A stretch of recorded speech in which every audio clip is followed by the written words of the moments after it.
হুজুরে আমার কাছে বললো ওই জায়গায় নাকি আরেকটা কি অনুষ্ঠান হইতেছে, এখানে মানুষ চলে গেছে। যাই হোক, এই যে মজলিস, এই মজলিসের কেমন দাম। দুনিয়ার জমিনে অনেক মজলিস হয়, এই যে মজলিস, এটা হলো শয়তানের মজলিস। বলেন কিসের মজলিস? শয়তানের মজলিস। হাদিসের মধ্যে আসছে, কোরআনের আয়াতের মধ্যে আসছে, লাহুয়াল হাদিস, যারা গান বাদ্য শুনে, গানের অনুষ্ঠান করে, এগুলো সম্পূর্ণ হারাম। যারা যাবে তারাও হারাম কাজে লিপ্ত। আর এই গান বাদ্যের অনুষ্ঠান কারা করত? এটার উৎপত্তি কোথায় থেকে? এটা করছে কাফেররা। আল্লাহ রাসূল সাল্লাল্লাহু আলাইহি সাল্লাম যখন মক্কার মধ্যে দাওয়াত দিতেছিলেন, তখন মানুষকে যখন রাসূল সাল্লাল্লাহু আলাইহি সাল্লাম কোরআনের বাণী শোনাইতেন, কোরআনের নসিহত শোনাইতেন, শুনিয়ে এক কালিমার প্রতি দাওয়াত দিতেন, তখন কাফেররা ওই মানুষকে কোরআনের হেদায়েত, কোরআন তেলাওয়াত শোনার থেকে বিরত রাখার জন্য তারা আলাদাভাবে গানের অনুষ্ঠান করত। তাহলে বলেন, গানের অনুষ্ঠান আসছে কোথায় থেকে? কাফেররা করত। কেন? যেন মুসলমানরা ইসলাম থেকে দূরে সরে থাকতে পারে। তাহলে গানের অনুষ্ঠান হলো তারাই করে যারা মানুষকে ইসলাম থেকে দূরে সরায় রাখে। কারণ স্পষ্ট হাদিসের মধ্যে আসছে, কোরআনের মধ্যে আসছে যে গানের আওয়াজ এইগুলো হলো শয়তানের আওয়াজ। কারণ শয়তান যখন জান্নাত থেকে বের হয়েছিল আল্লাহ তাআলা লানতের তক্তা নিয়ে, তখন বলছিল আমি এই উম্মতকে দেখবো কিভাবে জান্নাতে যাবে। আল্লাহ তাআলা বলছিল যাও তুমি তোমার আওয়াজ দিয়ে আমার উম্মতকে কাকে জাহান্নামী করতে পারো দেখো। তো শয়তানের আওয়াজ হলো এইগুলো। যাই হোক, বলতেছিলাম এই মজলিস, এই মজলিস কেমন দামি মজলিস। আমরা যেমন তেমন মজলিসে বসছি না, যদিও ছোট মজলিস, মানুষ কিছু অল্প, কিন্তু অনেক দামি মজলিস। এই মজলিস গুলা কেমন দামি মজলিস।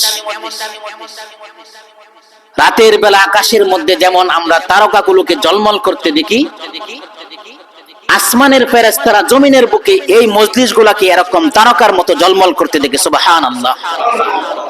শুধু তাই নয়, এই মজলিস গুলা এমন দামি মজলিস, রাসূল সাল্লাল্লাহু আলাইহি সাল্লাম হাদিসের মধ্যে বলেন এই মসজিদ গুলা এমন দামি মজলিস, এই মজলিসের মধ্যে শুরু থেকে নিয়ে শেষ পর্যন্ত যারা দ্বীনের কথাগুলো শুনবে, আমলের নেওতে কথাগুলো শুনবে, আল্লাহ রাসূল সাল্লাল্লাহু আলাইহি সাল্লাম বলেন এই মজলিসের মধ্যে রহমত সকিনা আল্লাহর পক্ষ থেকে নাজিল হইতে থাকে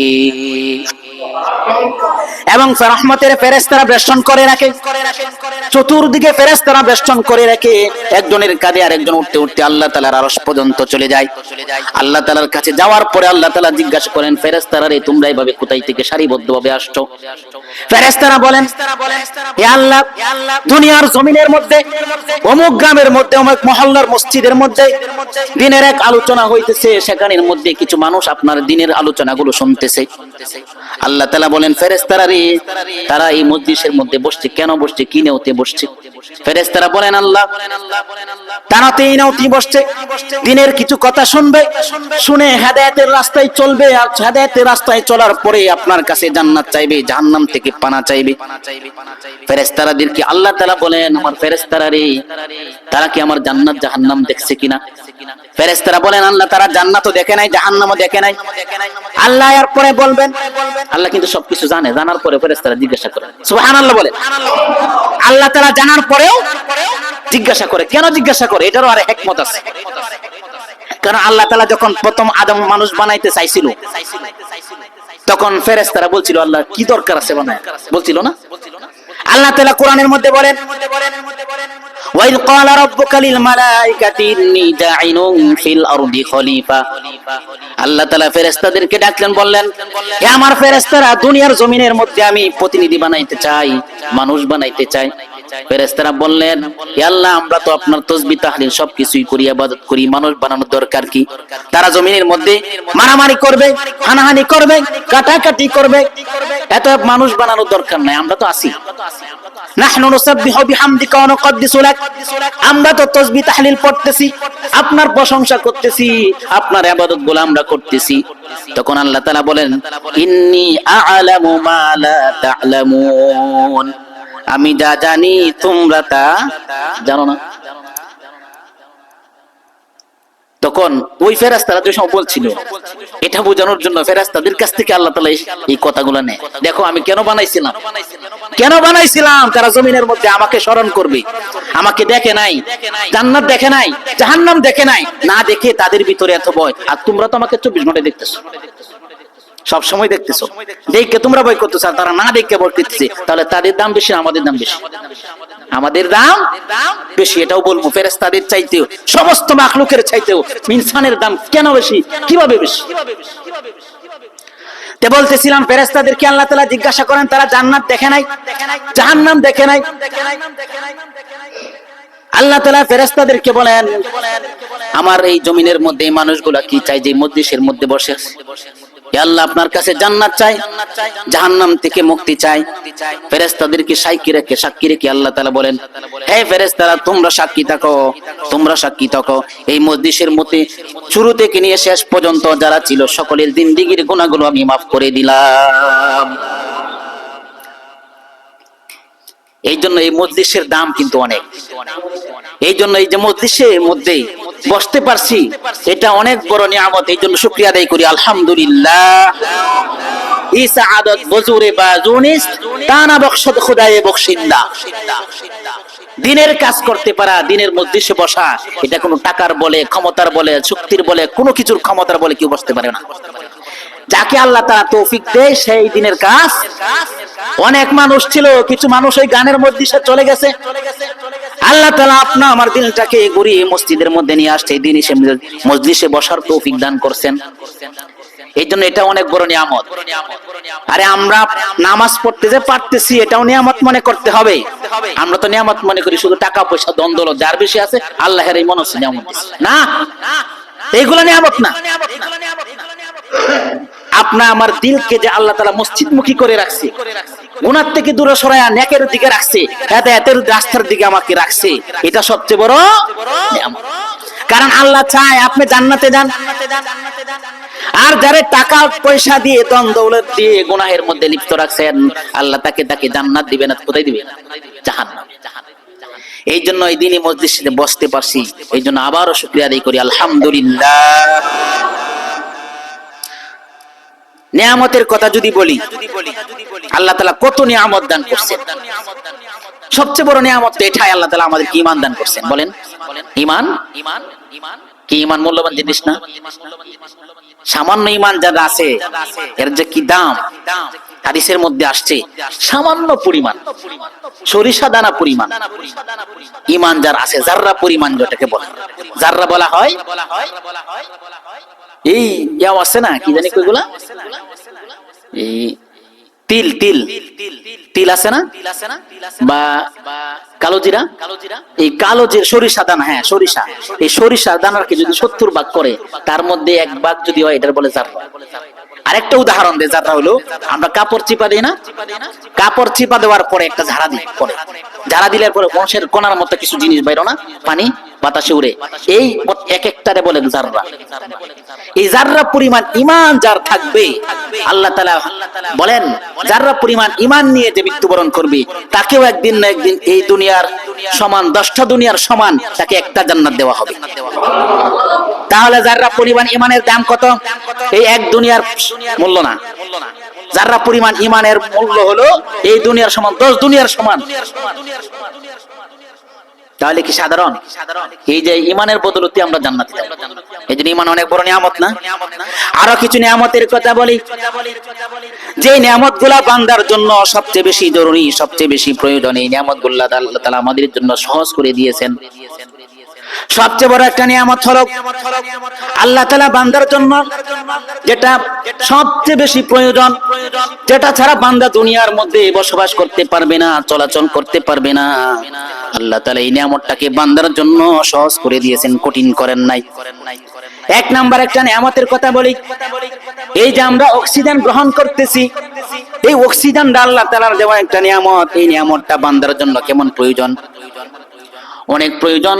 1 ঘন্টার জন্য যদি অক্সিজেন ছাড়া মানুষ থাকতে পারবে কি পারবে না? পারবে না। যারা হাসপাতালে অক্সিজেন নিয়ে আসে, কিছুক্ষণের সময় যদি লাইনটা ছেড়ে দেওয়া হয় তো মারা যাবে। ধ্যান সবচেয়ে বেশি প্রয়োজন মানুষের, যেটা আল্লাহ তাআলা এটা সহজ করে দিয়েছে। এটা কিন্তু কোনো টাকা লাগে? আল্লাহ তাআলা শরীয়তের মধ্যে যদি এটা ধার্য করতো যে প্রতি নিঃশ্বাসে বেশি না 25 পয়সা করে দিত, কত তাহলে দৈনিক বিল কত আসতো হিসাব করে। কিন্তু আল্লাহ তাআলা সহজ করে দিয়েছেন। সুবহানাল্লাহ বলে। আল্লাহ তাআলা কত দয়াশীল বান্দার প্রতি, কত রহম, সেটা আমরা বুঝি না। আর সেই আল্লাহর জমিনে থেকে সেই আল্লাহর নিয়ামত ভোগ করে সেই আল্লাহকে চিনি না। এক নাম্বার নিয়ামতের কথা বললাম অক্সিজেন। 2 নাম্বার যে নিয়ামত আল্লাহ তাআলা আমাদের জন্য সহজ করে দিয়েছেন সেটা হলো পানি। পানি মানুষের জন্য কত প্রয়োজন, কত প্রয়োজন। সূর্যের আলো, অনেকদিন ধরে সূর্য নাই, মানুষ কত কি অবস্থায় আছে। অনেক মানুষের গরম আছে, দেখবেন টাল হয়ে গেছে, কাপড় ভিজা রাখতে রাখতে শুকাইতে পারে। বুঝে আসতেছে নিয়ামতের কদর। এই জন্য আল্লাহ তাআলা আমাদেরকে অসংখ্য নিয়ামত দিয়ে রাখছেন। এই জন্য আবার আমরা দিল থেকে শুকরিয়া আদায় করি, আলহামদুলিল্লাহ। লা ইন শাকারতুম লাযিদান্নাকুম ওয়া লা ইন কাফারতুম মিন আযাবি লাশাদীদ। আল্লাহ তাআলা কোরআনের মধ্যে বলেন, আমার নিয়ামত পাওয়ার পরে যেই বান্দা আমার নিয়ামতের শুকরিয়া আদায় করবে, আমি আল্লাহ তাআলা তার নিয়ামতকে বাড়ায় দেব। আর যে নিয়ামত পাওয়ার পরেও শুকরিয়া আদায় করবে না, আমি তার থেকে নিয়ামতগুলোকে ছিনিয়ে নিই।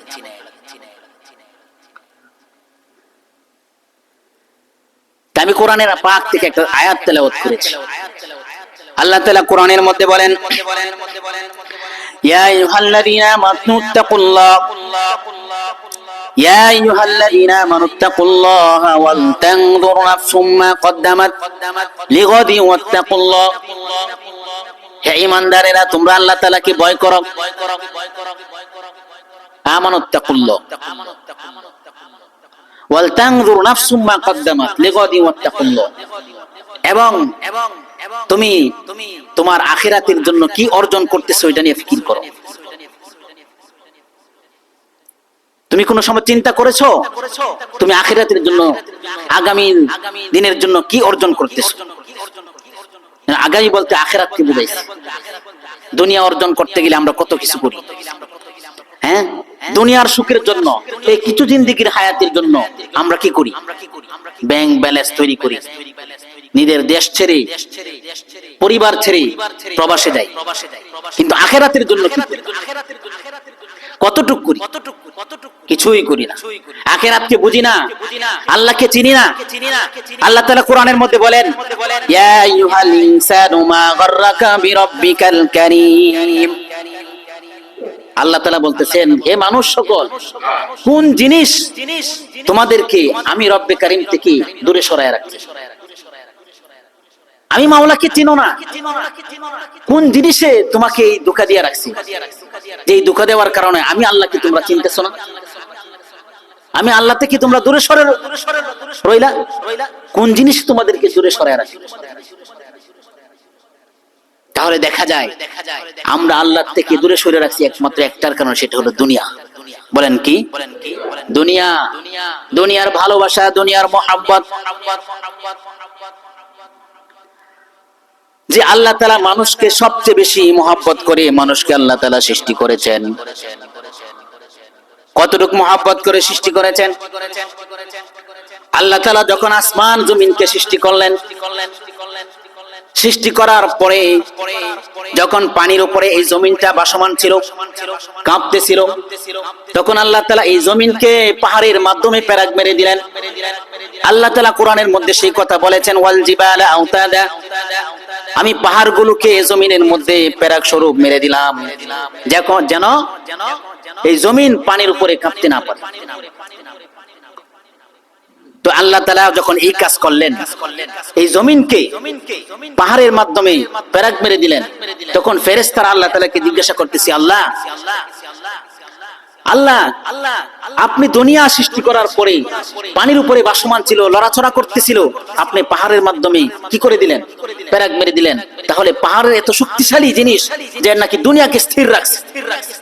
ফেরেশতারা বললেন, আল্লাহ পাহাড়ের চাইতে শক্তিশালী আপনি আর কোনো কিছু মনে হয় সৃষ্টি করেন নাই?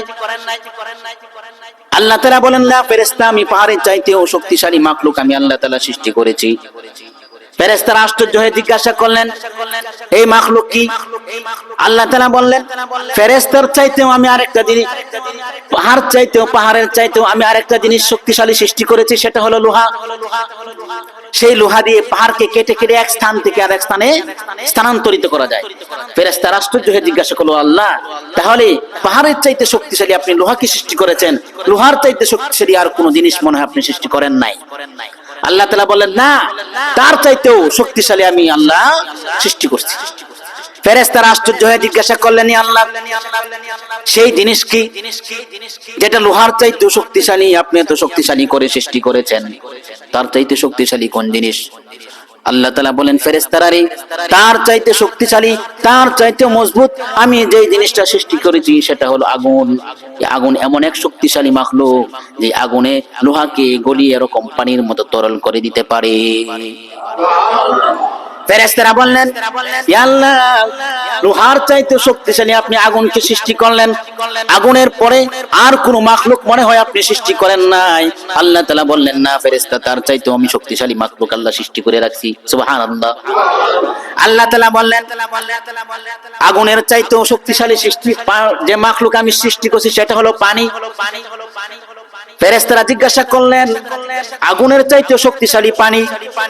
আল্লাহ তাআলা বলেন যেখানে আগুন থাকুক যদি পানি চলে আসে তখন আগুন আর থাকে না, আগুন নিভে যায়। ফেরেশতারা আশ্চর্য হয়ে আল্লাহ তাআলাকে জিজ্ঞাসা করলেন ইয়া আল্লাহ এর চাইতে শক্তিশালী মাখলুক, এর চাইতে শক্তিশালী জিনিস আপনি আর কোনো কিছু সৃষ্টি করেছেন? আল্লাহ তাআলা বলতেছেন হ্যাঁ আমার ফেরেশতারা এর চাইতেও শক্তিশালী আমি আল্লাহ তাআলা মাখলুক সৃষ্টি করেছি, সেটা হলো বাতাস। বাতাস এমন শক্তিশালী, বাতাস যখন শুরু হয় তখন সমুদ্রের পানিগুলোকে ঢেউয়ের মাধ্যমে জোয়ারের মাধ্যমে এক স্থান থেকে আরেক স্থানে নিয়ে যায়। আকাশের মধ্যে পানিগুলোকে মেঘগুলোকে এক স্থান থেকে আরেক স্থানে নিয়ে যায় বাতাসের মাধ্যমে। ফেরেশতারা জিজ্ঞাসা করলেন আল্লাহ এর চাইতে শক্তিশালী আপনি আর কোন মাখলুক মনে হয় সৃষ্টি করেন নাই? আল্লাহ তাআলা বললেন না না এর চাইতে শক্তিশালী এবং আমার মহব্বতের মাখলুক আমি সৃষ্টি করেছি। আল্লাহ তাআলা বললেন এই কথা যখন আল্লাহ তাআলা বললেন ফেরেশতারা বলতেছে আল্লাহ তাহলে বাতাসের চাইতেও শক্তিশালী কোন মাখলুক আপনি সৃষ্টি করেছেন? আল্লাহ তাআলা বলেন আমি এর চাইতেও শক্তিশালী এবং আমার কাছের মাখলুক সৃষ্টি করেছি আমি তোমাদেরকে ফেরেশতাদেরকে। ফেরেশতারা তো আশ্চর্য হয়েছে, আমাদেরকে এত শক্তিশালী সৃষ্টি করছেন, এত মহব্বত করেন আপনি আমাদেরকে। ফেরেশতারা খুশি হয়ে গেল। ফেরেশতারা বললেন ইয়া আল্লাহ আমরা কিভাবে তাদের চাইতেও বেশি প্রিয় হয়ে গেলাম আপনার কাছে? আল্লাহ তাআলা বলতেছেন তোমরা আমার কাছে এমন প্রিয়, তোমরা এমন শক্তিশালী মাখলুক তোমাদেরকে সৃষ্টি করেছি, এত বড় বড় ফেরেশতা আমি আল্লাহ তাআলা সৃষ্টি করেছি। জিবরাইল আলাইহিস সালাম এত বড় ফেরেশতা, হাদিসের মধ্যে আসছে আল্লাহ রাসূল সাল্লাল্লাহু আলাইহি সাল্লাম বলেন জিবরাইল আলাইহিস সালাম এত বড় ফেরেশতা, তার বডি এত বড়, দুনিয়ার সমুদ্রের সমস্ত পানি যদি জিবরাইলের মাথার মধ্যে ঢেলে দেওয়া হয় তাহলে এক ফোঁটা পানিও জমিনের মধ্যে গড়ায় পড়বে না। সুবহানাল্লাহ। এত বড় ফেরেশতা আল্লাহ তাআলা সৃষ্টি করেছেন। ইসরাফিল আলাইহিস সালাম একজন ফেরেশতা আল্লাহ তাআলা সৃষ্টি করেছেন। ইসরাফিল আলাইহিস সালাম কত বড় ফেরেশতা, হাদিসের মধ্যে আসছে ইসরাফিল আলাইহিস সালাম মুখের মধ্যে যে সিংহা নিয়ে দাঁড়িয়ে আছেন আল্লাহ তাআলার হুকুমে, আল্লাহ তাআলার অর্ডারের জন্য আল্লাহ তাআলা যখন সিংহার মধ্যে ফু দেওয়ার অনুমতি দিবে সাথে সাথে সিংহার মধ্যে ফু দিবে। হাদিসের মধ্যে আসছে সিংহা এত বড় হবে, এত বড় সিংহা যে সিংহার মুখ দিয়ে ৭০,০০০ ছিদ্র আছে, প্রত্যেকটা ছিদ্র এত বড় প্রত্যেকটা ছিদ্র দিয়ে দুনিয়ার মতো 10টা দুনিয়া যাবে আর আসবে। তাহলে সিংহাটা কত বড়, আর যে সিংহা নিয়ে ফেরেশতা দাঁড়িয়েছে সেই ফেরেশতা কত বড়, আর এই ফেরেশতাকে যে মাওলা বানাইছে তিনি কত বড়। সুবহানাল্লাহ। ফেরেশতাদেরকে বলতেছে তারা তোমরা হলো সবচেয়ে শক্তিশালী এবং তোমাদেরকে আমি সবচেয়ে প্রিয় মাখলুক, আমার কাছের মাখলুক তোমাদেরকে বানাইছে। ফেরেশতারা আশ্চর্য হয়ে জিজ্ঞাসা আল্লাহ খুশি হয়ে বলতেছে আল্লাহ তাহলে তো আমাদের চাইতে শক্তিশালী, আমাদের চাইতে মহব্বতের মাখলুক আপনার কাছে আর কেউই নাই। আল্লাহ তাআলা বলতেছেন না না তার চাইতে শক্তিশালী এবং আমার সবচেয়ে বেশি মহব্বত, আমার সবচেয়ে বেশি কাছের মাখলুক আমি আল্লাহ তাআলা সৃষ্টি করছি। ফেরেশতারা আশ্চর্য হয়ে আল্লাহ তাআলার কাছে বলতেছেন, আল্লাহ, আমাদের চাইতেও শক্তিশালী, আমাদের চাইতেও প্রিয়, আমাদের চাইতেও আপনার কাছের মাখলুক এমন কোন মাখলুককে আপনি সৃষ্টি করেছেন আমরা জানতে চাই।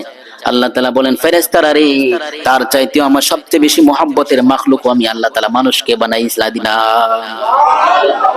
এই জন্য আমরা হলো সবচেয়ে প্রিয় মাখলুক। সমস্ত মাখলুক জগতের মধ্যে মানুষ হলো সবচেয়ে উত্তম মাখলুক, উত্তম মাখলুক। এই জন্য আল্লাহ তাআলা দুনিয়ার মধ্যে আমাদেরকে উত্তম জাতি হিসেবে পাঠাইছেন, উত্তম মানুষ হিসেবে দুনিয়ার মধ্যে সৃষ্টি করেছেন। কিন্তু সেই উত্তম মানুষ দুনিয়ার মধ্যে আমরা কখন হব? আল্লাহ তাআলা কেন পাঠাইলেন দুনিয়ার মধ্যে, আমাকে কেন সৃষ্টি করলেন, কি জন্য পাঠাইলেন? আল্লাহ তাআলা কোরআনের মধ্যে বলেন, ওয়ামা খালাকতুল জিন্না ওয়াল ইনসা ইল্লা লিয়াবুদুন। মানুষ এবং জিন জাতিকে আমি আল্লাহ তাআলা সৃষ্টি করলাম আমার ইবাদত করার জন্য, একমাত্র আমার ইবাদত করবে। মানুষ আমার ইবাদত করবে, দুনিয়ার মধ্যে আমার কোরআনী বিধানগুলো জমিনের মধ্যে বাস্তবায়ন করবে, নিজের পারিবারিক জীবনে, সামাজিক জীবনে, রাষ্ট্রীয় জীবনে, সর্ব অবস্থায় সব জায়গার মধ্যে আমার কোরআনের হুকুমগুলা তারা কায়েম করবে, বাস্তবায়ন করবে, নিজের জীবনের মধ্যে রাসূলের সুন্নতকে, আদর্শকে লালন পালন করবে। কিন্তু আমরা আল্লাহর হুকুম মানি না, নামাজ পড়ি না, আল্লাহর হুকুমগুলো মানি না, নামাজগুলো পড়ি না।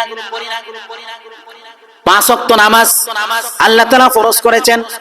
হাদিসের মধ্যে আল্লাহ রাসূল সাল্লাল্লাহু আলাইহি সাল্লাম বলেন, আল্লাহ তাআলা হাদিসের মধ্যে বলতেছেন, আল্লাহ রাসূলের মাধ্যমে আল্লাহ তাআলা জানাই দিয়েছেন হাদিসের মধ্যে, যারা 5 ওয়াক্ত নামাজ পড়বে, 5 ওয়াক্ত নামাজ ভালোভাবে পড়বে, আমি তাদের জিম্মাদারি নিলাম, আমি তাদেরকে জান্নাতে প্রবেশ করাবো। সুবহানাল্লাহ। বলেন, যেই উম্মতের, যেই বান্দার জান্নাতের জিম্মাদারি আল্লাহ স্বয়ং নিয়ে নিছে, এই লোকের কোনো চিন্তা আছে? চিন্তা আছে? আজকে যদি দেশের প্রেসিডেন্ট, এই দেশের যিনি প্রেসিডেন্ট, যিনি সরকার, উনি যদি বলে আমি আপনার জিম্মাদারি নিয়ে নিলাম, যে কোনো চাকরি আপনার সন্তান পরিবারের কেউ চাকরির প্রয়োজন হয় আমার কাছে গেলে ফোন দিবেন, কোনো টাকা কিছুই লাগবে না, কারো সাইন লাগবে না, তাহলে কোনো চিন্তা আছে? খালি পরিবারের লোকদেরকে কোনো মতে মেট্রিকটা পাস করতে, কোনো মতে একটা সার্টিফিকেট, কারণ জিম্মাদারি তো প্রেসিডেন্ট নিছে। আর আল্লাহ তাআলা জিম্মাদারি নিয়ে নিছেন, যে ব্যক্তি 5 ওয়াক্ত নামাজের হেফাজত করবে, 5 ওয়াক্ত নামাজ জামাতের সহিত আদায় করবে, আল্লাহ তাআলা তাকে নিজ জিম্মায় জান্নাতে প্রবেশ করাইবেন। এই জন্য 5 ওয়াক্ত নামাজ পড়তে হবে। আমাদের 5 ওয়াক্ত নামাজগুলো গুরুত্ব সহকারে পড়তে হবে, 5 ওয়াক্ত নামাজের ইহতিমাম করতে হবে। যে ব্যক্তি 5 ওয়াক্ত নামাজের ইহতিমাম করে, তার জীবনের জিন্দেগীর গুনাহগুলো আল্লাহ তাআলা maaf করে দেন। আল্লাহ রাসূল সাল্লাল্লাহু আলাইহি ওয়াসাল্লাম সাহাবায়ে কেরামদেরকে বলেন, হে আমার সাহাবীরা, 5 ওয়াক্ত নামাজ যদি কোনো ব্যক্তি পড়ে, তার গুনাহগুলো কিভাবে আল্লাহ তাআলা maaf করে দিবেন? 5 ওয়াক্ত নামাজ যদি কেউ পড়ে, তার জীবনের মধ্যে কোনো গুনাহ থাকতে পারে না। আল্লাহ রাসূল দৃষ্টান্ত দিয়ে সাহাবায়ে কেরামদেরকে বলেন, মনে করো কোন একটা মানুষ কোন একটা কারখানার মধ্যে চাকরি করে, কোন একটা মিল ফ্যাক্টরির মধ্যে সে চাকরি করে, আর এই চাকরি করতে থেকে গিয়ে তার বাড়ি থেকে যখন মিল ফ্যাক্টরির মধ্যে যায়, এর মাঝখানে 4টা নদী পড়ে বা 5টা নদী পড়ে। এই নদীর উপর দিয়ে যাওয়া যায় না, পানি ভেঙে যেতে হয়। আবার কারখানা থেকে যখন কাজ শেষ করে বাড়ির মধ্যে আসে, তখন আবার এই পানির মধ্যে পানি ভেঙে আসতে হয়, গোসল করে আসতে হয়। কি করতে হয়? মানে পুরা শরীরে ভিজে যায়, 5টা নহর অতিক্রম করে আসে, কোনো কুশা নাই, কোনো নৌকা নাই, কোনো পুল নাই। আল্লাহ রাসূল বলেন, হে আমার সাহাবীরা, একটা মানুষ যদি কারখানার মধ্যে কাজ করে, এই 5টা নহর অতিক্রম করে গোসল করে আসে, তার শরীরের মধ্যে কোনো ময়লা থাকতে পারে কিনা? সাহাবায়ে কেরাম বলেন, ইয়া রাসূলুল্লাহ, ইয়া হাবিবাল্লাহ, ওই মানুষটার শরীরের মধ্যে যতই কাজ করুক, কারখানার মধ্যে কাজ করার কারণে তার শরীরের মধ্যে অনেক ময়লা ছিল, কিন্তু যখন কাজ শেষ করে যখন বাড়িতে আসছে, 4-5টা নহরের মধ্যে গোসল করে বাড়িতে আসার পরে তার শরীরের মধ্যে কোনো ময়লা থাকতে পারে না। আল্লাহ রাসূল বলেন, তেমনি ভাবে একটা মানুষ যখন 5 ওয়াক্ত নামাজ পড়বে, 5 ওয়াক্ত নামাজি হবে, 5 ওয়াক্ত নামাজ পড়ার কারণে ফজরের নামাজ থেকে জোহরের নামাজের মাঝখানে তার যে সগীরা গুনাহগুলো হবে, আল্লাহ তাআলা তার সগীরা গুনাহগুলো maaf করে দিবেন। এমনি ভাবে আসরের পরে, জোহর থেকে আসর, এই নামাজগুলো যখন সে পড়বে, এর মাঝখানে যে ছোট ছোট গুনাহগুলো হবে, আল্লাহ তাআলা এই নামাজের বরকতে, নামাজের কারণে তার সগীরা গুনাহ আল্লাহ তাআলা maaf করে দিবেন। তবে 5 ওয়াক্ত নামাজ যে পড়বে প্রতিদিন দায়মি মৃত্যুর আগ পর্যন্ত, তাহলে এভাবে যদি নামাজের মধ্যে সে দায়াম থাকে, কায়েম থাকে, তাহলে তার জীবনের সমস্ত জিন্দেগীর গুনাহগুলো আল্লাহ তাআলা মাফ করে দিবেন। এই জন্য নামাজের পাবন্দি করতে হবে। অন্য এক হাদিসের মধ্যে আল্লাহ রাসূল সাল্লাল্লাহু আলাইহি ওয়াসাল্লাম এই শীত মৌসুমে একটি গাছের মধ্যে যখন জাকি দিলেন, গাছের পাতাগুলো ঝরে গেল। আল্লাহ রাসূল বলেন, আমার সাহাবীরা, তোমরা আমাকে কেন জিজ্ঞাসা করো না এই কাজটা আমি কেন করলাম? সাহাবায়ে কেরাম বললেন, ইয়া রাসূলুল্লাহ, ইয়া হাবিবাল্লাহ, কেন আপনি এই কাজটা করলেন?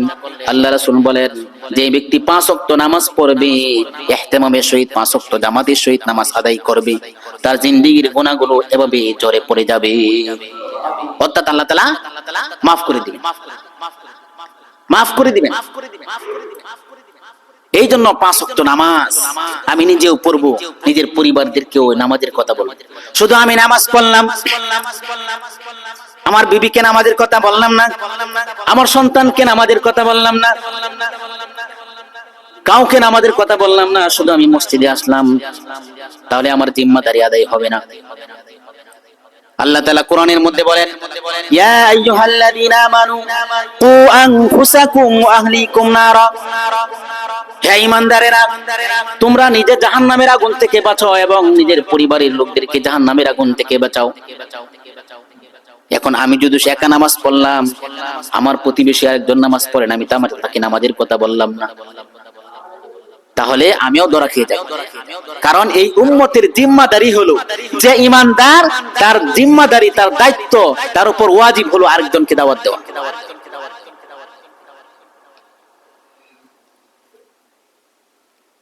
যদি দুনিয়ার আগুনের মধ্যে যদি একটা কুকুরের বাচ্চা পড়ে যায়, দুনিয়ার আগুনের মধ্যে যদি কেউ পড়ে যায়, তাহলে তাকে আমরা বাঁচানোর জন্য কত চেষ্টা করি। আমার সামনে যদি একটা কুকুরের বাচ্চাও যদি আগুনের মধ্যে পড়ে যায়, পুরাটা শরীর আগুনের মধ্যে চলে গেছে, শুধু পা গুলা বের হয়ে আছে, এরপরে আমরা চেষ্টা করি ওই কুকুরের পায়ে ধরে আগুন থেকে বের করে পানির মধ্যে ফেলে দিই, তখন সে বাঁচে যায়। আর আমরা আমাদের প্রতিবেশীরা, আমার এই সন্তান, আমার এই বিবি, আমার এই ভাই নামাজ না পড়ে জাহান্নামের আগুনের দিকে যাইতেছে, আমি তাকে নামাজের কথা বললাম না, শুধু আমি নামাজ পড়লাম। এই দামি উম্মত আমরা কখন দামি উম্মত হব? আমরা আখির নবীর উম্মত, আল্লাহ তাআলা আমাদেরকে দামি বানাইছেন, কিন্তু সেই দামি উম্মত আমরা তো কখন হব? কুনতুম খায়রা উম্মাতিন উখরিজাত লিন-নাস তা'মুরুনা বিল মা'রুফি ওয়া তানহাউনা আনিল মুনকার। যখন তোমরা নিজেও নেক আমল করবে এবং অন্যকে নেক আমল কাজের উপর উদ্বুদ্ধ করবে এবং খারাপ কাজ থেকে বিরত রাখবে, তখন তোমরা দামি উম্মত হবে, দামি উম্মত হবে। এই জন্য নামাজ পড়তে হবে, নামাজের পাবন্দি করতে হবে। হাদিসের মধ্যে আসছে, আল্লাহ রাসূল সাল্লাল্লাহু আলাইহি ওয়াসাল্লাম বলেন, যারা নামাজ পড়বে তাদেরকে আল্লাহ তাআলা 5টা পুরস্কারে পুরস্কৃত করবেন। বলেন কয়টা? 5টা। এক নাম্বার হলো, দুনিয়ার মধ্যে আল্লাহ তাআলা তাদের রিজিকের অভাব দূর করে দিবে। সুবহানাল্লাহ। আজকে মানুষ রিজিকের জন্য ফজরের নামাজ না পড়েই সকালেই ঘুম থেকে উঠে কামলা দেওয়ার জন্য, আমরা তো দেখি নামাজ পড়ে ফজরের পরে যখন হাঁটতে যাই, তখন কিছু মানুষ দেখি কাপড় টাপড় নিয়ে বের হচ্ছে, কোথায়? কাজ করবে, কিন্তু নামাজ পড়ছে না। ফজরের নামাজের আগে উঠছে, কিন্তু নামাজটা পড়লো। আল্লাহ তাআলা কোরআনের মধ্যে বলেন, ফাইদা কুদিয়াতিস সালাতু ফান্তাশিরু ফিল আরদ ওয়াবতাগু মিন ফাদলিল্লাহ। তোমরা প্রথমে নামাজ কায়েম করো। ফাইদা কুদিয়াতিস সালাতু ফান্তাশিরু ফিল আরদ, তোমরা নামাজ কায়েম করো, এরপরে জমিনের মধ্যে বিচরণ করো আর রিজিক তালাশ করো। তো রিজিক তালাশ করার কথার আগে আল্লাহ তাআলা বলছে নামাজ পড়ার। এখন আমরা নামাজ না পড়ে রিজিক তালাশে বের হই। রিজিক দিবে আল্লাহ তাআলা? বরকত দিবে না? বরকত দিবে না? তো নামাজ যারা পড়বে তাদের 1 নাম্বার পুরস্কার হলো, দুনিয়ার মধ্যে আল্লাহ তাআলা রিজিকের অভাব দূর করে দিবে। আরেকটা পুরস্কার হলো, আল্লাহ তাআলা তাদের কবরের আযাবকে দূর করে দিবে। সুবহানাল্লাহ। কবরের আযাবকে দূর করে দিবে। এবং আমলনামা ডান হাতে দিবে। আমলনামা ডান হাতে দিবে। বলেন, হাসরের মাঠে যার আমলনামা ডান হাতে দিবে আল্লাহ তাআলা, যার আমলনামাটা ডান হাতে আসবে, সে যে কত খুশি হবে। আল্লাহ তাআলা কোরআনের মধ্যে বলেন, ফাআম্মা মান উতিয়া কিতাবাহু বিয়ামিনি, কিয়ামতের ময়দানে কঠিন মুসিবতের দিনে যার আমলনামা ডান হাতে আসবে, ওই লোকটা খুশি হয়ে আনন্দ হয়ে তার প্রতিবেশীর কাছে যাবে আর বলতে থাকবে, আমার আমলনামা ডান হাতে দিছে, আমাকে জান্নাতের সার্টিফিকেট দিয়ে দিচ্ছে, সে জান্নাতি হয়ে যাবে। এই খুশি হয়ে সে মানুষকে বলতে থাকবে আর আমলনামা দেখাইতে থাকবে, দেখো দেখো আল্লাহ তাআলা আমাকে জান্নাতের সার্টিফিকেট দিয়ে দিচ্ছে। আরেকটা হলো পুল সিরাত বিজলির আকারে পার করে দিবে, সুবহানাল্লাহ। কারণ যে কোনো ব্যক্তি কাফের হোক মুমিন হোক, জান্নাতি হোক জাহান্নামী হোক, এই পুল সিরাতের উপর দিয়ে যেতে হবে। জান্নাতে গেলেও পুল সিরাতের উপর দিয়ে দিতে হবে। 5 নাম্বার হলো আল্লাহ তাআলা বিনা হিসাবে জান্নাতে দিবেন, বিনা হিসাবে জান্নাত। আল্লাহ রাসূল সাল্লাল্লাহু আলাইহি ওয়াসাল্লাম হাদিসের মধ্যে বলেন, আউয়ালু মা ইউহাসাবু বিহিল আবদু ইয়াউমাল কিয়ামাতি সালাহ, কিয়ামতের ময়দানে কঠিন মুসিবতের দিনে সর্বপ্রথম নামাজের হিসাব হবে, সর্বপ্রথম নামাজের হিসাব হবে। আর যে ব্যক্তি এই নামাজের হিসাবটা ভালো করে দিতে পারবে, বাকি জিন্দেগীর আমলের হিসাবটা তার জন্য দেওয়া সহজ হয়ে যাবে। আল্লাহ রাসূল সাল্লাল্লাহু আলাইহি ওয়াসাল্লাম হাদিসের মধ্যে বলেন, ফাইন সালুহাত সালুহা সাইরু আমালিহি ওয়া ইন ফাসাদাত ফাসাদা সাইরু আমালিহি। আর যদি নামাজের হিসাবের মধ্যে গরমিল হয়ে যায়, নামাজের হিসাব যদি ভালো করে না দিতে পারে, তাহলে বাকি আমলের হিসাব সে তার মধ্যে তার জন্য দেওয়া কঠিন হয়ে যাবে। এই জন্য নামাজের ইহতিমাম করতে হবে, নামাজ পড়তে হবে। আর যে বেনামাজি হবে তার জন্য আল্লাহ তাআলা কেমন শাস্তি রাখছেন জাহান্নামের মধ্যে, কবরের মধ্যে। আল্লাহ রাসূল সাল্লাল্লাহু আলাইহি ওয়াসাল্লাম হাদিসের মধ্যে বলেন, যে বেনামাজি হবে, যে নামাজ পড়বে না, 5 ওয়াক্ত নামাজ পড়বে না, তার কবরের মধ্যে আল্লাহ তাআলা 3টা শাস্তি রাখবেন।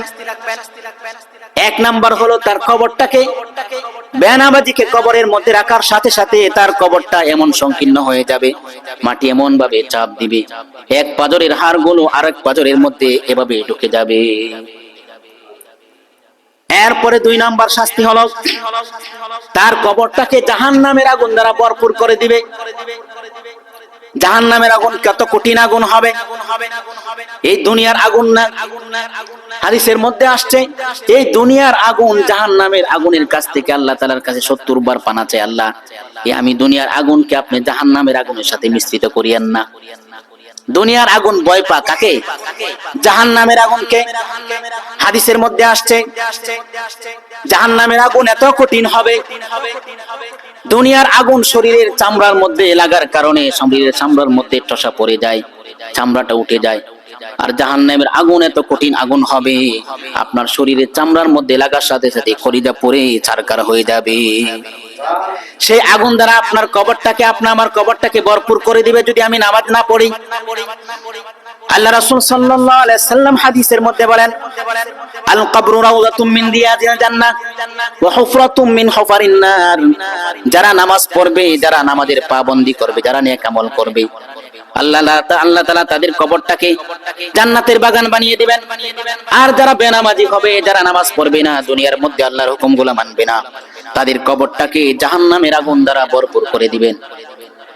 দুনিয়ার মধ্যে যদি আপনার আমার ঘরের মধ্যে আগুন লাগে, তাহলে চিৎকার করার কারণে প্রতিবেশীরা বালতির মধ্যে, কলসের মধ্যে, বিভিন্ন পাত্রের মধ্যে পানি নিয়ে দৌড়ে আসে পানি আগুন নিভানোর জন্য। কিন্তু আপনি আবার কবরের মধ্যে নামাজ না পড়ার কারণে যে আগুন, জাহান্নামের আগুন আল্লাহ তাআলা জ্বালায় রাখবেন। এই জ্বালায় রাখার কারণে অনেক চিৎকার করবে, কিন্তু চিৎকারের কারণে এই আগুন কেউই নিভাইতে আসবে না। আজকে আমরা দুনিয়ার মহব্বতে পড়ে, সন্তানের মহব্বতে পড়ে, বিবির মহব্বতে পড়ে, পরিবারের মহব্বতে পড়ে নামাজ পড়তে পারি না। দোকানের মহব্বতের পরে, বিভিন্ন ব্যবসার মহব্বতের পরে আমরা কি করতে পারি না? নামাজ পড়তে পারি না। নামাজ যদি না পড়ি, 3 নম্বর যে আযাবটা কবরের মধ্যে আল্লাহ তাআলা দিবেন।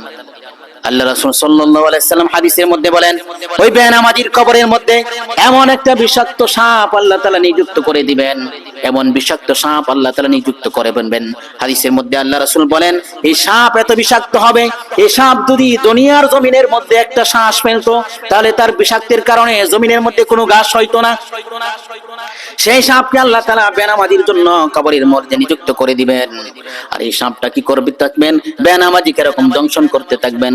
তার হাত থাকবে, তার তামার মতো মুখ থাকবে, তার চোখগুলা থাকবে করার কারণে ওই বেনামাজি মুর্দাটা মাটির 70 হাত নিচে ডেবে যাবে, আবার তাকে ইনুক দিয়ে উঠাবে, এভাবে তাকে শাস্তি দিতে থাকবে।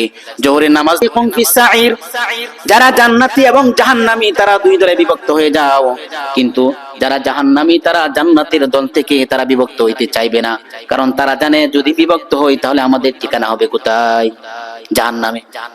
এই জন্য আলাদা হইতে চাইবে না। আল্লাহ তাআলা বলবেন, তখন এমন একটা বাতাস আল্লাহ তাআলা জারি করে দিবেন, এই বাতাসের কারণে বেনামাজিগুলা এবং নাফরমানিগুলা উড়ে উড়ে জাহান্নামের মধ্যে গিয়ে পড়বে। দান আমরা উড়াই না, দান উড়াইলে দেখবেন দানগুলা নিচে পড়ে সেটাগুলো উড়ে উড়ে যায়। হাসরের মাঠে এই বেনামাজিগুলা নাফরমানগুলা এই চেটার মতো উড়ে উড়ে জাহান্নামে পড়বে, যাইতে চাইবে না। আল্লাহ তাআলা ফেরেশতাদেরকে বলবেন, খুযুহু ফাগুল্লু সুম্মাল জাহিমা সাল্লু, ওই মানুষগুলাকে বেনামাজিগুলাকে ধরো ধরো, সুম্মাল জাহিমা সাল্লু, এবং তাদেরকে জাহান্নামের মধ্যে নিক্ষেপ করো। নিক্ষেপ কিভাবে করবে? আল্লাহ তাআলা কোরআনের মধ্যে বলেন, জাহান্নাম থেকে জাহান্নামের জিনজির নিয়ে আসবে, জাহান্নামের জিনজির নিয়ে তাদের পায়ের মধ্যে বেরিয়ে পড়িয়ে দিবে, বেরিয়ে পড়িয়ে টেনে হেঁচড়ে তাদেরকে জাহান্নামে নিক্ষেপ করবে। আল্লাহ তাআলা সেই কথা কোরআনের মধ্যে উল্লেখ করেছেন, খুযুহু ফাগুল্লু সুম্মাল জাহিমা সাল্লু সুম্মা ফি সিলসিলাতিন দারউহা 70 যিরাআন ফাসলুকু। সেই জিনজির দ্বারা তাদেরকে জাহান্নামে নিক্ষেপ করবে। আল্লাহ রাসূল বলেন, সেই জিনজির কেমন জিনজির হবে? দুনিয়ার কোন জিনজির না, জাহান্নামের যে আগুনের জিনজির হবে, আগুনের বেরি হবে, সেই বেরি দিয়ে তাকে টেনে হেঁচড়ে জাহান্নামের মধ্যে নিয়ে যাবে। আল্লাহ রাসূল বলেন, এক হাত জিনজির যদি জমিনের কোন পাহাড়ের মধ্যে রেখে দেওয়া হয় তাহলে পাহাড়টা পুরাটা ছারখার হয়ে যাবে। বেনামাজির জন্য জাহান্নামের মধ্যে যে আগুন রাখছেন, যে শাস্তি রাখছেন, জাহান্নামের যে পোশাক তাদেরকে পরানো হবে, হাদিসের মধ্যে আল্লাহ রাসূল বলেন, ওই পোশাকটা যদি জমিনের মাঝখানের মধ্যে লটকায় দেওয়া হয় তাহলে তার দুর্গন্ধে এবং তার তাপে, তার গরমে দুনিয়ার সমস্ত মাখলুকগুলা মরে ছাই হয়ে যাবে। এত কঠিন, কিন্তু আমরা কি করি না? সেই জাহান্নামের চিন্তা, আখিরাতের চিন্তা আমাদের ভিতরে নাই। অন্য আয়াতের মধ্যে বলেন, যারা বেনামাজি হবে, যারা নামাজ পড়বে না, তাদেরকে যখন জাহান্নামের মধ্যে নিক্ষেপ করবে, তাদেরকে যখন শাস্তি দেওয়া হবে, জাহান্নামের আগুনের মধ্যে যখন পড়তে থাকবে, তখন ওই মানুষগুলা চিল্লাইতে থাকবে, হাজার হাজার বছর জাহান্নামের আগুনের মধ্যে পুড়বে, পুরার কারণে তাদের পানির পিপাসা হবে। তাদের জন্য জাহান্নামের মধ্যে কোনো খাবার নাই, ভালো কোনো খাবার নাই, তাদের জন্য কোনো খাবার নাই। আল্লাহ তাআলার কাছে পানি চাইবে, জাহান্নামের মধ্যে বসে বসে জাহান্নামের শাস্তি ভোগ করবে আর আল্লাহকে ডাকতে থাকবে। 70,000 বছর বসে আল্লাহ তাআলাকে ডাকবে, কিন্তু আল্লাহ তাআলা ডাকে সাড়া দিবেন না। অথচ এই দুনিয়ার মধ্যে, হাদিসের মধ্যে আসছে, এই দুনিয়ার মধ্যে বসে যখন বান্দা আল্লাহ তাআলাকে একবার ডাকে, একবার ডাকের সারা আল্লাহ তাআলা 70 বার সাড়া দেয়, সুবহানাল্লাহ। কিন্তু হাসরের মাঠে কিয়ামতের দিন জাহান্নামীরা আল্লাহ তাআলাকে 70,000 বছর ডাকবে, আল্লাহ তাআলা একবারও ডাকে সাড়া দেয়। এই জন্য এখন ডাকার সময়, এখন আল্লাহ তাআলাকে ডাকার সময়, এখন ডাকতে হবে। বেনামাজিগুলো যখন পানি চাইবে আল্লাহ তাআলার কাছে, তখন আল্লাহ তাআলা তাদের জন্য কি খাবার রাখছেন জাহান্নামের মধ্যে? ফালাইসা লাহুল ইয়াওমা হাহুনা হামীম ওয়ালা তুআমুন ইল্লা মিন গিসলিন। জাহান্নামীদের জন্য জাহান্নামের মধ্যে কোনো ভালো খাবার নেই, ইল্লা মিন গিসলিন, তাদের জন্য রাখছে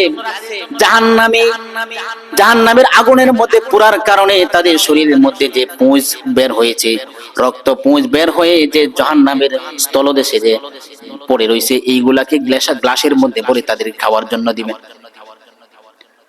যখন জাহান্নামীর সামনে এই গ্লাসে পড়ে, জাহান্নামের পুঁজগুলা তাকে দেওয়া হবে, এরপরে সে পিপাসার কারণে সে খাওয়ার জন্য তার মুখের সামনে নিবে।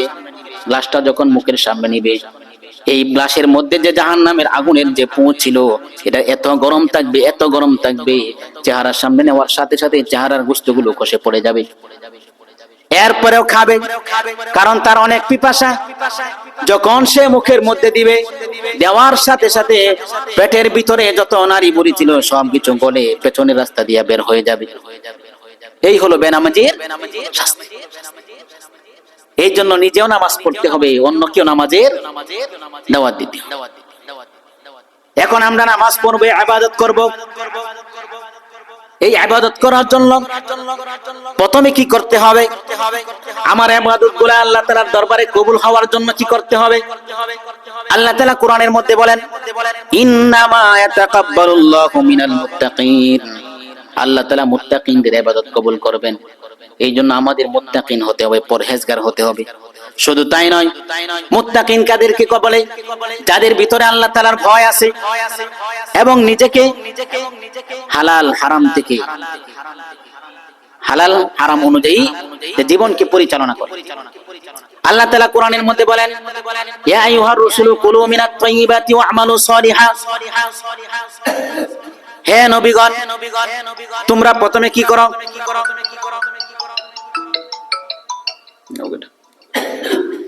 হালাল রিজিক ভক্ষণ করো, এরপরে নেক আমল করো। দেখেন এখানে আল্লাহ তাআলা কি বলছে, ইয়া আইয়ুহার রাসূলু কুলু মিনাত তাইয়্যিবাতি ওয়া'মালু সলিহা।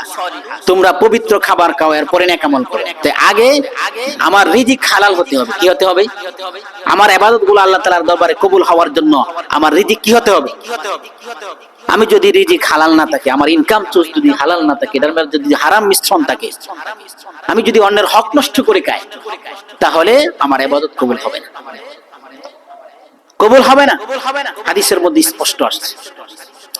এই জন্য সর্বপ্রথম যে কাজ করতে হবে, হালাল রিজিক ভক্ষণ করতে হবে, এরপরে নেক আমল করতে হবে।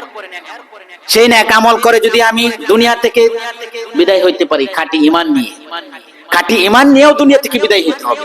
কারণ আল্লাহ তাআলা কোরআনের মধ্যে বলেন, ইয়া আইয়ুহাল্লাযীনা আমানুত্তাকুল্লাহ হাক্কা তুকাতিহি ওয়া লা তামুতুন্না ইল্লা ওয়া আনতুম মুসলিমুন।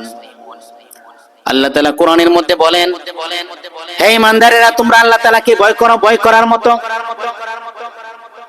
এবং খাঁটি মুসলমান না হয়ে মৃত্যুবরণ করিও। খাঁটি মুসলমান হয়ে তারপরে বলছে আল্লাহ তাআলা দুনিয়া থেকে তোমরা বিদায় হও। এর আগে নিজেকে খাঁটি মুসলমান বানাও। ইয়া আইয়ুহাল্লাযীনা আমানু দুখুলু ফিস সিলমি কাফা। তোমরা ইসলামের মধ্যে পরিপূর্ণভাবে দাখিল হও। এখন শুধু আমরা তো মনে করি ইসলাম শুধু 5 ওয়াক্ত নামাজ পড়া, আর কিছু ইসলাম নাই। 5 ওয়াক্ত মসজিদে এসে 5 ওয়াক্ত নামাজ পড়তে পারলাম, এটাকে শুধু ইসলাম মনে করি না।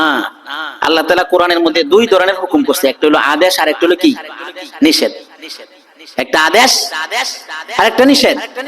আদেশগুলা যেগুলা এগুলা পালন করতে হবে, আর নিষেধ যেগুলা এগুলা বর্জন করতে হবে। তে নিষেধের মধ্যে এটাও আছে, আহাল্লাল্লাহুল বাই'a ওয়া হারামার রিবা। হারাম যেটা আছে, সুদ, ঘুষ, আরো যত কিছু আছে, এগুলা তরক করতে হবে। আমার হুকুম পালন করো, আর যেগুলা নিষেধ আছে এগুলা বর্জন করো, তাহলেই তুমি জান্নাতে যেতে পারবে। যদি আমি খাঁটি ঈমানদার না হই, আমি যদি খাঁটি ঈমানওয়ালা না হই, তাহলে আমার মৃত্যুটা কেমন হবে? যে বেঈমান, যে দুনিয়ার মধ্যে বেশি গুনাহ করছে, তার মৃত্যু কেমন হবে? বেনামাজির মৃত্যু কেমন হবে? যে দুনিয়ার মধ্যে আল্লাহর হুকুম মানে না, আল্লাহর জমিনের মধ্যে চলে, আল্লাহর হুকুম মানে না, আল্লাহর নাফরমানি করে, আল্লাহর নিয়ামতকে, আল্লাহর সবকিছু ভোগ করে, এত নিয়ামত ভোগ করে আল্লাহ তাআলাকে মানে না, তার মৃত্যুটা কেমন হবে? এই দুনিয়া থেকে সকলেরই একদিন চলে যেতে হবে। কুল্লু নাফসিন যায়িকাতুল মাউত। মৃত্যুর স্বাদ সকলেরই গ্রহণ করতে হবে। মৃত্যু কেমন কঠিন জিনিস, হাদিসের মধ্যে আসছে মৃত্যুটাকে একটা কিয়ামত বলা হয়েছে। মৃত্যুটাও একটা কিয়ামত। যে নাফরমান হয় তার মৃত্যুটা কেমন হবে, কেমন কঠিন হবে? যখন আল্লাহ তাআলা কোন নাফরমানের জান কবজ করার জন্য আজরাইলকে বলে, তখন আল্লাহ তাআলা আজরাইলকে বলে, আজরাইল তুমি যাও, দুনিয়ার মধ্যে যাও, ওই নাফরমানের জানটা কবজ করে নিয়ে আসো। তার জন্য আমি জাহান্নাম তৈরি করে রাখছি, যাও যাও যাও, তাকে ধরে নিয়ে আসো। আজরাইল আলাইহিস সালাম জাহান্নামের 500 ফেরেশতা নিয়ে যায়। জাহান্নামের 500 ফেরেশতা জাহান্নাম থেকে জাহান্নামের দুর্গন্ধযুক্ত একটা চট নিয়ে যায়। আর জাহান্নামের প্রত্যেকটি ফেরেশতার হাতে জাহান্নামের বেত থাকে, যে চাবুক থাকে, চাবুক। ওই জাহান্নামের ফেরেশতাগুলোকে নিয়ে আজরাইল আলাইহিস সালাম ওই বদকার বেনামাজি নাফরমানের কাছে যখন জান কবজ করার জন্য যায়, তখন ওই মুমূর্ষু অবস্থায়, তাকা অবস্থায় ওই বেনামাজি ব্যক্তি, নাফরমান ব্যক্তিটাকে মৃত্যুর আগ মুহূর্তে তাকে জান্নাত দেখানো হয়, জান্নাতের দৃশ্য দেখানো হয়। জান্নাতের দৃশ্য দেখে সে খুশি হয়ে যায়, জান্নাতের নাজ নিয়ামত দেখে সে খুশি হয়ে যায়। কিন্তু দেখানোর পরে ফেরেশতা বলে, এটাই তোমার ঠিকানা ছিল, কিন্তু তুমি দুনিয়ার মধ্যে নাফরমানি করার কারণে, দুনিয়ার মধ্যে নামাজ না পড়ার কারণে, আল্লাহর জমিনের মধ্যে আল্লাহর বিরোধিতা করার কারণে এখন তোমার ঠিকানা পরিবর্তন হয়ে গেছে। প্রথমে জান্নাতের দৃশ্য দেখানোর পরে তারপরে তাকে এই কথা বলে জাহান্নামের ছবিগুলা তার সামনে পেশ করা হয়। এখন বর্তমান তোমার ঠিকানা হবে সেই জাহান্নামে। এটা দেখার পরে জাহান্নামের শাস্তিগুলা তার সামনে পেশ করা হয়। এটা দেখে সে ভয় পেয়ে যায়। ওই মৃত ওই বদকারের রূহটা তার শরীর থেকে বের হইতে চায় না, তার শরীরের ভিতরে চোর দৌড়াদৌড়ি করে, ছুটাছুটি করে। আজরাইল আলাইহিস সালাম তখন তার জানটা যখন কবজ করবে, জান কবজ করার সময় তার পায়ের আঙ্গুল থেকে শুরু করে জান রূহটা বের করবে। যখন এই রূহটা বের করা শুরু করে কোথায় থেকে? পায়ের আঙ্গুল থেকে। এই জন্য দেখবেন মৃত্যুর সময় দেখা যায় পা থেকে আগে ঠান্ডা হয়ে আসে, পা থেকে ঠান্ডা হয়ে আসে। হাদিসের মধ্যে আসছে আজরাইল আলাইহিস সালাম তার রূহটাকে পায়ের আঙ্গুল থেকে বের করা শুরু করে। আজরাইল আলাইহিস সালামের কাছে এমন একটা বড় হাতুড়ি, কাঁটাযুক্ত হাতুড়ি থাকে। এই হাতুড়ি দিয়ে ওই বেনামাজি, ওই মুমূর্ষু ব্যক্তি বেনামাজির শরীরের মধ্যে আঘাত করতে থাকে। আঘাত করার কারণে এই কাঁটাগুলো তার শরীরের মধ্যে বিদ্ধ হয়, আবার এভাবে বের করে আবার বাড়িতে আঘাত করতে থাকে, আর পায়ের আঙ্গুল থেকে জানটা বের করতে থাকে।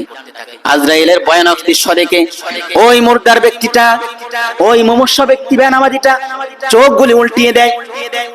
এরপরে জাহান্নামের আগুনের যে বেত নিয়ে ফেরেশতারা আসে, এই বেত দিয়ে তার শরীরের মধ্যে আঘাত করতে থাকে, জোরে জোরে প্রহার করতে থাকে।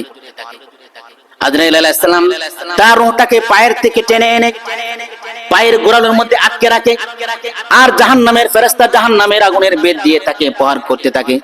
মৃত্যুর শাস্তি কেমন কঠিন, যে মৃত্যুবরণ করে সে ছাড়া আর কেউই বোঝে না। এরপরে তার রূহটাকে পায়ের গোড়ালি থেকে আবার হাঁটুর মধ্যে নিয়ে আসে, আর জাহান্নামের ফেরেশতারা জাহান্নামের বেত দ্বারা আবার তাকে প্রহার করতে থাকে। এভাবে তার জানটাকে কবজ করে। আবার যখন পায়ে এই হাঁটু থেকে যখন কোমর পর্যন্ত নিয়ে আসে ফেরেশতা, জাহান্নামের ফেরেশতারা জাহান্নামের বেত দ্বারা তাকে প্রহার করতে থাকে। যখন বুকের মধ্যে ধরে, যখন বুকের কাছে আনে রূহটাকে এনে যখন চেপে ধরে, আবার জাহান্নামের ফেরেশতারা তাকে মারতে থাকে। এভাবে মৃত্যুর সময় তাকে মৃত্যুর যন্ত্রণা দেওয়া হয়, মৃত্যুর শাস্তি দেওয়া হয়। যখন রূহটা যখন বের হবে, তখন রূহ বের হইতে চায় না, ভিতরে চটফট করে। তখন আজরাইল আলাইহিস সালাম জাহান্নাম থেকে যে দুর্গন্ধযুক্ত যেই চট নিয়ে আসছে, সেই চট তার মুখের নিচে ধরে দেয়। আর এই দিক দিয়ে জাহান্নামে জোরে জোরে যখন জাহান্নামের আগুনের বেত দ্বারা প্রহার করতে থাকে, তখন এই রূহটা দুর্গন্ধযুক্ত চটের মধ্যে নেমে আসে। ফেরেশতারা ওই রূহ থেকে অনেক দুর্গন্ধ বের হইতে থাকে, কারণ বদকারের রূহ, বেনামাজির রূহ, তার রূহটা থেকে দুর্গন্ধ বের হইতে থাকে। ওই জাহান্নামের দুর্গন্ধ চট দিয়ে এটাকে পেঁচাইয়া যখন ফেরেশতারা আকাশের দিকে যায়, আকাশের দিকে যাওয়ার পরে প্রথম আসমানের দরজায় যাওয়ার পরে ফেরেশতারা নাকের মধ্যে ধরে রাখে। আকাশের ফেরেশতারা, দরজার ফেরেশতারা জিজ্ঞাসা করে, এত দুর্গন্ধযুক্ত রূহ এটা কার রূহ? ফেরেশতা ঘোষণা দেয়, অমুকের সন্তান অমুক। তখন ফেরেশতারা বলে, ওই দুর্গন্ধযুক্ত রূহের জন্য ওই আসমানের দরজা খোলা হবে না। লা ইফতাহু লাহুম আবওয়াবুল জান্নাহ, জান্নাতের দরজা ও আসমানের দরজাও তার জন্য খোলা হবে না। তখন ফেরেশতারা ওই রূহটাকে ওই জমিনের মধ্যে নিক্ষেপ করবে, জমিনের মধ্যে নিক্ষেপ করবে। হাদিসের মধ্যে আসছে, একটা মানুষ মারা যাওয়ার পরে দুইটা জায়গা থাকে, একটা হলো ইল্লিয়িন আর একটা হলো সিজ্জিন। যারা নেককার তাদের রূহগুলোকে নেওয়া হয় ইল্লিয়িনের মধ্যে, আর যারা বদকার তাদের রূহকে রাখা হয় সিজ্জিনের মধ্যে, জমিনের নিচে। আসমানের কাছে, দরজার কাছে যখন নিয়ে যায়, ফেরেশতারা যখন দরজা খুলে না, বদকারের রূহ কারণে, বদকার তার রূহ থেকে দুর্গন্ধ বের হইতেছে, তখন এই রূহটাকে জমিনের মধ্যে, সিজ্জিনের মধ্যে নিক্ষেপ করে। এই হলো বেনামাজির মৃত্যুর শাস্তি। শুধু তাই নয়, মৃত্যুর পরেও ওই রূহের শাস্তি হয়, রূহের কষ্ট হয়। আয়েশা রাদিয়াল্লাহু তাআলা আনহা, আল্লাহ রাসূল সাল্লাল্লাহু আলাইহি ওয়াসাল্লাম যখন আয়েশা রাদিয়াল্লাহু তাআলা আনহার ঘরের মধ্যে রাতের বেলা যাইতেন, একদিন রাতে আল্লাহ রাসূল সাল্লাল্লাহু আলাইহি সাল্লাম আয়েশা রাদিয়াল্লাহু তাআলা আনহাকে প্রশ্ন করলেন, হে আয়েশা, তুমি জানো একটা মানুষ মারা যাওয়ার পরে সবচেয়ে বেশি রূহের জন্য কষ্টদায়ক সময় কোনটা? আয়েশা রাদিয়াল্লাহু তাআলা আনহা বলেন, আল্লাহ এবং আল্লাহর রাসূলই ভালো জানেন। আল্লাহ রাসূল সাল্লাল্লাহু আলাইহি সাল্লাম বলেন, সবচেয়ে বেশি কষ্টদায়ক সময় হলো রূহের জন্য ওই সময় যখন মাইয়াতকে যখন গোসল করানো হয়, তখন রূহটা চিৎকার করতে থাকে আর বলতে থাকে, হে গোসলদানকারী, আমার শরীরের মধ্যে তুমি বেশি গরম পানি দিও না, এবং বেশি গরম পানি দিও না, কারণ কিছুক্ষণ আগে আমার শরীরের মধ্যে মৃত্যুর যন্ত্রণা এমন ভাবে হয়ে গেছে, আমার শরীরটা তছনছ হয়ে আছে। বেশি গরম পানি দিও না, আবার বেশি ঠান্ডা পানিও দিও না। রূহটা এভাবে চিৎকার করতে থাকে। আবার যখন তার শরীরে কাপড় গলা যখন খুলে, রূহটা আবার চিৎকার করে আর বলতে থাকে, আল্লাহর কসম করে বলি, হে গোসলদানকারী, আমার শরীরে কাপড়গুলো তুমি আস্তে আস্তে খুলো, কারণ মৃত্যুর সময় আমার যে কষ্ট হয়েছে, আমার শরীরের মধ্যে এমন ভাবে আঘাত করা হয়েছে, আমার শরীরটা ক্ষতবিক্ষত হয়ে রয়েছে, আমার শরীর থেকে তুমি কাপড়টা আস্তে আস্তে খুলো। মরার পরে রূহের এমন কষ্ট হয়, যারা দুনিয়ার মধ্যে নাফরমানি করছে, আল্লাহর হুকুম মানে নাই, বেনামাজি ছিল, তাদের জন্য এই শাস্তি। এই জন্য নামাজ পড়তে হবে, 5 ওয়াক্ত নামাজ। আর নামাজ কবুল হওয়ার জন্য বলতেছিলাম হালাল রিজিক, বান্দার হক। কারণ বান্দার হক এমন একটা গুরুত্বপূর্ণ বিষয়, হাদিসের মধ্যে আসছে কিয়ামতের ময়দানে আল্লাহ তাআলার কাছে 3টা দফতর থাকবে, 3টা দফতর, রেজিস্টার খাতা থাকবে। কি থাকবে বলেন? রেজিস্টার খাতা থাকবে। 1 নাম্বার রেজিস্টার খাতা থাকবে, যেটার ব্যাপারে আল্লাহ তাআলা কোনো পরোয়া করবে না। একটা হলো যেটার ব্যাপারে আল্লাহ তাআলা কি করবে না, কোনো পরোয়া করবে না, চাইলে মাফ করে দিতে পারবে, আবার চাইলে জাহান্নামে দিতে পারবে, এটা আল্লাহর ইচ্ছা। আরেকটা থাকবে আল্লাহ তাআলা তাকে কোনোভাবেই মাফ করবে না, ডাইরেক্ট জাহান্নামে দিবে। আরেকটা রেজিস্টারের খাতা থাকবে, যেটা আল্লাহ তাআলা কড়াগন্ডা হিসাব নেবে। এটা কি নিবে? ছাড় দিবে না, এটা হিসাব নিবে। 1 নাম্বার যেটা বললাম, এটা হলো এই যে 5 ওয়াক্ত নামাজ, আল্লাহ তাআলা কোনো পরোয়া করবে না, এটা আল্লাহ তাআলা মাফও করে দিতে পারেন, দয়া করে, মায়া করে, এটার হিসাবে তো আল্লাহ নাও নিতে পারে। আরেকটা হলো যেটা আল্লাহ তাআলা একবারে মাফই করবে না, এটা হলো শিরিক। যারা শিরিকের গুনাহ করে তাদেরকে আল্লাহ তাআলা জাহান্নামে দিবেন, ডাইরেক্ট জাহান্নাম। আর 3 নাম্বার হলো যেটা, এটা হলো বান্দার হক, যেটা আল্লাহ তাআলা কড়াগন্ডা হিসাব নেবেন। আমি যদি আরেকজনের হক মেরে খাই, এটা যেভাবেই হোক, টাকার দিক দিয়ে হোক, জমিনের দিক দিয়ে হোক, আমার ক্ষমতা আছে, এই জন্য আমি এক হাত জমিন আরেক জোর করে খাইলাম, আরেকজনের গাছ, আমি আরেকজনের গাছের ফল জোর করে খাইলাম, যেভাবেই হোক এটার হিসাব দিতে হবে। হাদিসের মধ্যে আল্লাহ রাসূল সাল্লাল্লাহু আলাইহি সাল্লাম বলেন, হে আমার সাহাবীরা, তোমরা কি জানো সবচেয়ে বেশি দরিদ্র অসহায়কে? সাহাবায়ে কেরাম বললেন, ইয়া রাসূলুল্লাহ, ইয়া হাবিবাল্লাহ, দুনিয়ার মধ্যে যার টাকা পয়সা নাই, যার সেই তো অনেক গরিব। আল্লাহ রাসূল বলেন, না, এটা গরিব না, সবচেয়ে বেশি গরিব অসহায় হবে ওই ব্যক্তি কিয়ামতের ময়দানে হাশরের দিন পাহাড় পরিমাণ নেকি নিয়ে আল্লাহর দরবারে হাজির হবে, পাহাড় পরিমাণ নেকি নিয়ে আল্লাহর দরবারে হাজির হবে, তার জন্য জান্নাতের ফয়সালা হয়ে যাবে। কিন্তু যখন জান্নাতের গেটে যখন যাবে, পিছন দিয়া তার হকদাররা তাকে ডাকবে, এদিকে আসো। আল্লাহ তাআলা বললেন, ওই ব্যক্তিকে ডাকবেন, এদিকে আসো, এদিকে আসো, তোমার কাছে অনেক হকদার পাওনা আছে, এই হকদারদের পাওনা দিতে দিতে এমন হবে পাহাড় পরিমাণ নেকি শেষ হয়ে যাবে, কিন্তু হকদার বাকি থাকবে। এরপরে হকদার যখন বাকি থাকবে, তার নেকি নাই, কি দিবে? তখন আল্লাহ তাআলা বলবে, ওই হকদারের যে গুনাহ আছে এগুলা তোমার গারে নিয়ে নাও, কারণ এই জায়গার মধ্যে টাকার লেনদেন চলবে না, টাকার লেনদেন। তখন ওই হকদারের গুনাহগুলো তার গারে চাপায় দেওয়া হবে, তারপর সে কি হবে? জাহান্নামে যাবে। যেই লোক নেকি নিয়ে, পাহাড় পরিমাণ নেকি নিয়ে জান্নাতে যাওয়ার ফয়সালা ছিল, ওই লোক পরে কি নেবে? অন্যের হক, অন্যের গুনাহ, এই হক নষ্ট করার কারণে দুনিয়ার মধ্যে অন্যের গুনাহ নিয়ে জাহান্নামে যাবে। এই জন্য দুনিয়ার মধ্যে যাই করি, যতটুকুই ইনকাম হোক, হালাল করার চেষ্টা করব, হালাল করার চেষ্টা করব। আমরা যদি ফরজ, ওয়াজিবাত, সুন্নতে মুআক্কাদা আল্লাহর যে ফরজ বিধানগুলা এইগুলা পড়ি, সারা রাত নফল নামাজ পড়ার দরকার নাই। সারা রাত নফল নামাজ পড়ার দরকার নাই। কোন ব্যক্তি যদি ফরজ ওয়াজিবাত গুলা এইগুলার পাবন্দি করে, সুন্নতে মুআক্কাদার গুরুত্ব সহকারে এগুলা আদায় করে, আর হালাল হারাম প্রতিবেশীদের হক নষ্ট না করে, এইগুলা যদি জীবনে নিয়ে চলতে পারে, ওই ব্যক্তিকে আল্লাহ তাআলা জান্নাত দান করবেন। সুবহানাল্লাহ। আল্লাহ তাআলা কোরআনের মধ্যে বলেন, যারা ঈমান আনবে এবং নেক আমল করবে, ওয়াল্লাযিনা আমানু ওয়া আমিলুস সলিহাত উলাইকা লাহুম মাগফিরা, যারা ঈমান আনবে নেক আমল করবে তাদের জন্য আল্লাহ তাআলা ক্ষমার ঘোষণা করেছেন। এই জন্য 5 ওয়াক্ত নামাজ আজকে আলোচনা করলাম। 5 ওয়াক্ত নামাজ ইনশাআল্লাহ আমরা ইহতিমামের সহিত পড়ব, নিজে পড়ব এবং আমাদের পরিবার যারা আছে সকলকেই এর প্রতি উদ্বুদ্ধ করব, দাওয়াত দিব। কারণ আমরা আখির নবীর উম্মত। আমাদের কাজ হলো মানুষকে সৎ কাজের আদেশ করা। নিজে নামাজ পড়তে হবে, আমার পরিবারকেও নামাজের কথা বলতে হবে। আমি শুধু নামাজ পড়লাম, তাদেরকে বললাম, তাহলে হবে না। কারণ কিয়ামতের ময়দানে যারা সবকিছু জানে, জানার পরে বোঝার পরেও নামাজ পড়ে না, হাসরের মাঠে জাহান্নামের মধ্যে শাস্তি দিবে তাদেরকে। তাদের জ্ঞান ছিল, সবকিছু ছিল, বুঝ ছিল, এরপরেও তারা মানছে না। তাদের কেমন শাস্তি দিবে? জাহান্নামের মধ্যে একজন ফেরেশতা বড় হাতুড়ি নিয়ে তাদের মাথার মধ্যে বাড়ি দিবে। বাড়ি দেওয়ার সাথে সাথে মাথাটা চূর্ণ বিচূর্ণ হয়ে যাবে, হাতুড়িটা দূরে ছিটকে পড়বে। ওই হাতুড়ি আনতে আনতে মাথাটা আগের মতো ভালো হয়ে যাবে।